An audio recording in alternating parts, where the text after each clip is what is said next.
أعوذ بالله من الشيطان الرجيم.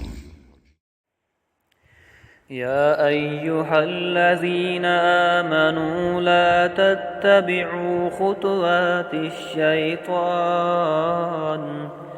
ومن يتبع خطوات الشيطان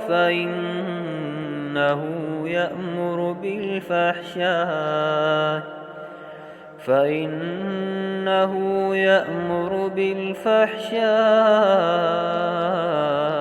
والمنكر ولولا فضل الله عليكم ورحمته ما زكى منكم من أحد أبدا ولكن الله يزكي من يشاء والله سميع عليم.